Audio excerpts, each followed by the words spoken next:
ভাৰতৰ প্ৰধানমন্ত্ৰী শ্ৰী নৰেন্দ্ৰ মোদীক ট্ৰিনিডেড আৰু টবেগোৰ সৰ্বোচ্চ অসামৰিক সন্মানেৰে সন্মানিত কৰা হৈছে।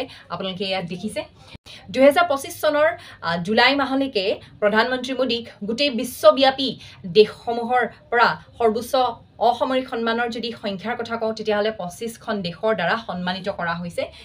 2025 চনত প্ৰধানমন্ত্ৰী মোদীক grand commander of the order of the star of the Indian ocean বঁটা, শ্ৰীলংকাৰ মিত্ৰ বিভূষণ বঁটা, চাইপ্ৰাছৰ গ্ৰেণ্ড ক্ৰছ বঁটা, 2025 চনতে ঘানাৰ অফিচাৰ অফ দি অৰ্ডাৰ বঁটাৰেও সন্মানিত কৰা হৈছে। লগতে আপোনালোকক জনাওঁ যে যদিহে আপুনি গুৱাহাটী হাইকোৰ্টৰ জুনিয়ৰ এডমিনিষ্ট্ৰেটিভ এছিষ্টেণ্ট পৰীক্ষাৰ বাবে প্ৰিপেৰেশ্যন কৰি আছে তেতিয়াহ'লে আড্ডা 247 নৰ্থ ইষ্টে কমপ্লিট বেটছ লঞ্চ কৰিছে আৰু সেই বেটছত আপোনালোকে সোনকালে জইন কৰক। অহা 16 জুলাইৰ পৰা এই বেটছত ক্লাছ আৰম্ভ হৈ যাব। এই বেটছত আপোনালোকে general aptitude, general knowledge, computer science আৰু লগতে অসমীয়াৰ পৰ্চনটো আপোনালোকে কিন্তু লাভ কৰিব ক্লাছেছসমূহ। সোনকালে জইন কৰক, দেৰি নকৰিব। Thank U.